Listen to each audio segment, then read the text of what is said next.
nous estimons que les pays se mettraient ensemble, assis, pour réfléchir pendant les périodes de Covid-19, quelles peuvent être les mesures pouvant accompagner la population afin que l'on puisse un peu amadouer les tensions dans lesquelles la population vit. Mais nous estimons que on ne peut pas pousser la population à vivre dans une situation de pousse-cause. Et c'est là que nous amène à interpeller les politiques à vouloir amadouer certaines conditions pour que la population puisse vivre dans une situation un peu que l'on peut quand même apprécier.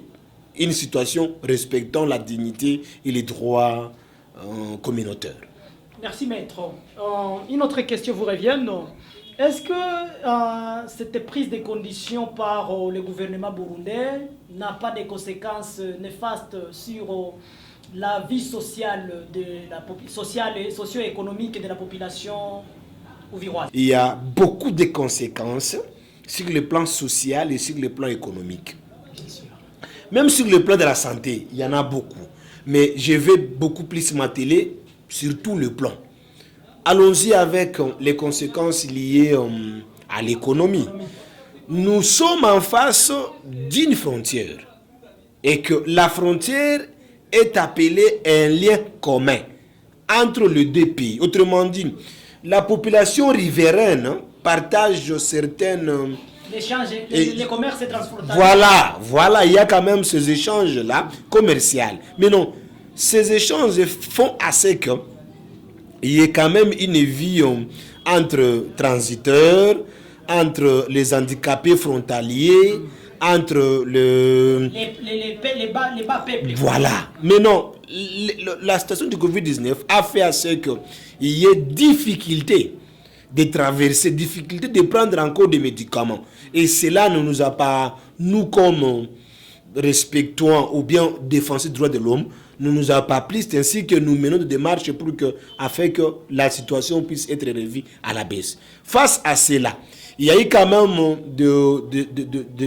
on a remarqué une diplomatie accrue entre les deux pays jusqu'à ce que les deux pays ont permis à ce que les grands transitaires puissent maintenant accèdent au pays voisin, le Burundi.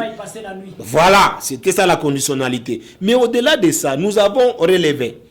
On a relevé plusieurs conflits entre les grands transitaires et les petits commerçants. Puisqu'il y a maintenant un grand transitaire envoyé par un grand nombre de petits commerçants et qu'il amène la marchandise d'un petit commerçant de sa volonté. La personne qui lui est chère à son cœur, c'est bien elle que les grands commerçants amènent les marchandises. Mais quid des autres personnes dont les grands commerçants n'ont pas d'amour, n'ont pas d'affection, n'ont pas de grandes relations? Les handicaps. C'est ainsi que vous allez même remarquer que les handicaps réunis au sein d'une association qu'on appelle CEDI, plus de 60 même, n'accèdent plus aux produits qu'ils amenaient au Burundi. Même leur présence à la frontière, c'est tellement nuisible. C'est ainsi que dans les projets réponse rapide, coronavirus réponse rapide pour la route des Grands Lacs, avec ADEPAI financé par Alerte Internationale. D'ailleurs, nous qui sommes exécutants dans ce projet-là, je suis parmi les membres, je disais que les membres du Club pour la paix, nous exécutons ces projets. Nous avons relevé que chez les personnes handicapées qui fréquentaient la frontière, qui transitaient pour amener les produits, nous avons remarqué que au sein de leur famille, il y a eu même des divisions, il y a eu des séparations, il y a eu des divorces. Je vous dis, la dame qui attendait à manger de la part de son mari, s'est vu son mari bloqué. C'est ainsi que la femme est partie chez elle. Donc il y a eu des divorces. La femme a laissé plus de 10 enfants chez les messieurs handicapés qui n'a rien.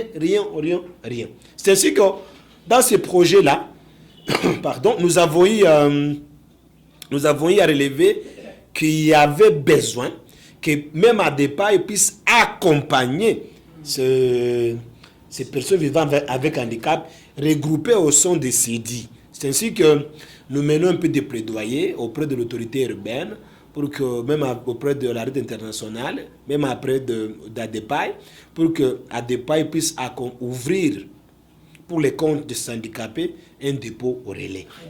Maintenant, ils pourront s'approvisionner à partir de ces dépôts au relais. Sur le plan toujours économique, il y a eu certaines femmes, certaines personnes qui vivaient de certains produits, les petits produits champêtres. Ils cultivaient ça au Burundi. Maintenant, comme il y a eu fermeture, la dame qui vivait de ces travaux champêtres ne peut plus vivre. Autrement dit, la conséquence c'est quoi? Même les enfants qui étudiaient, grâce à ces produits-là, voilà, maintenant les enfants ont abandonné les études. Et nous avons même enregistré les enfants, la liste gelée, nous avons enregistré les enfants qui ont abandonné les études, nous avons enregistré les enfants qui ont été rendus grosses. Grâce à cette conséquence, nous avons enregistré même nous avons enregistré les bailleurs qui ont expulsé des maisons les locataires et qui les avaient assignés même en justice. Sur le plan social, le coronavirus a engendré les situations déplorables. On nous disait que nous devons nous séparer 1 mètre. Nous devons, même au lit, on doit prendre 1 mètre. Mais si l'on veut séparer un couple uni par Dieu, c'est sûr que la situation vraiment a été tellement catastrophique. Nous sommes africains. Là, il ne faut pas oublier. Nous sommes africains de surcroît congolais. Et si je regarde bien, nous sommes de tribus différentes, mais qui sont unis. C'est pourquoi je partage l'avis des théoriciens Marcel Mauss et même Lévi-Strauss. Lorsque les sociologues, lorsqu'ils abordaient la question de l'unité dans la diversité des ethnies et des tribus. C'est ainsi que nous avons remarqué que même pendant les deuils, nous sommes de la société africaine, même pendant les deuils, on nous obligeait même à faire quoi? La distanciation physique. La distanciation physique. Au deuil. Alors que nous, Congolais, nous aimons, Africains, nous aimons toucher nos défunts. Voilà, nous aimons encadrer la personne qui est morte jusqu'à ce que... Voilà, mais malheureusement, on nous interdisait même, on disait que seules 10 personnes pouvaient aller accompagner les défunts. Tout ça, ça nous a amené des conséquences terribles. Sur le plan sécuritaire, nous avons enregistré des bagarres entre la population civile et les éléments de l'ordre. Il y a eu même des gens, si vous ne portez pas les cache-nez, c'est un problème. Là, il y a violation des droits humains. Voilà. Vous ne portez pas le cache-nez, vous n'entrez pas au marché. C'est ainsi que certains bureaux, il y a accédé sans cache-nez. C'est ainsi que nous avons enregistré plusieurs violations des droits de l'homme. C'est ainsi que nous sommes en train de dire qu'il y a beaucoup de conséquences enregistrées pendant le Covid-19, mais nous sommes en train d'estimer que ces conflits ne doivent pas être à la base de la dislocation du tissu social. Les conflits ici du Covid-19 ne doivent pas nous affecter tout en mettant fin aux relations que nous avons. C'est ainsi que nous devons nous outrepasser afin de voir l'avenir être meilleur. Au-delà de ça, nous serons en train de vivre les catastrophes terribles entre familles, entre communautés, entre l'État congolais et ses sujets, entre l'autorité et ses administrés, entre qui et qui, alors que cela ne nous amènera à rien. Vraiment, évidemment, une jungle. Merci, maître. Pour ceux-là qui continuent à nous suivre, laisse-moi vous dire que nous sommes dans l'émission Zoom sur l'actualité. Une émission qui vous rapproche de la société. Et aujourd'hui, nous avons l'honneur de recevoir Maître Tchako Tchangou Bonane, l'un des notables et politiques de la ville d'Uvira. Maître, est-ce que par hasard, il n'y a pas de plaidoiries qui continuent à se faire, surtout avec vous, pour défendre l'honneur de cette paisible population?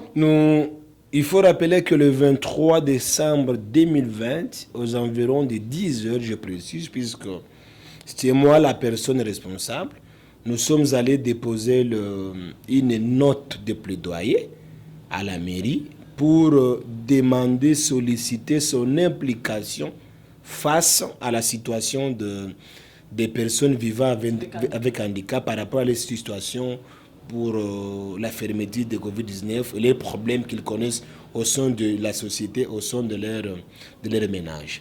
Nous avons sollicité que les plaidoyers puissent continuer, que les maires fassent des plaidoyers auprès de l'autorité provinciale, afin que le gouverneur intervienne pour que nous ayons quand même un changement de choses.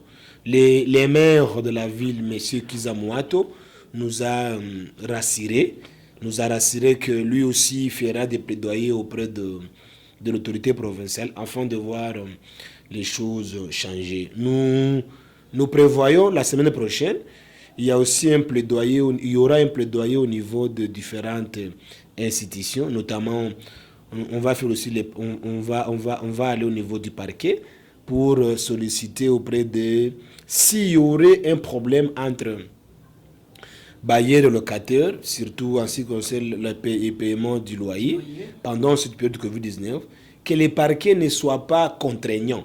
Non, il faut que les parquets soient en train d'arranger une solution à l'amiable, puisque mettre en prison les locataires ne serait pas une solution. Là, on fera ce plaidoyer au niveau de l'habitat, au niveau de l'urbanisme, mais aussi au niveau du parquet. Il y a des problèmes entre les transitaires et les grands commerçants. Il y a des conflits, il y a des méfiances, il y a des abus de confiance. Nous sommes en train de préparer ces plaidoyers-là où nous allons regrouper le transitaire et les petits commerçants afin qu'ensemble puissions trouver des mécanismes pouvant faciliter aux uns et aux autres à chercher la vie, puisqu'il est question de la vie, il est question de la survie. S'il y a problème de survie, donc là il y aura problème. Maître, quel peut être votre dernier message? Mon dernier message est que nous vivons le moment le plus horrible du monde entier. Une maladie qui sévit, une pandémie qui a ravagé le monde en une seconde. Une pandémie qui ne cesse pas de nous faire peur. Une pandémie dont tout le monde a ses perceptions et ses rumeurs.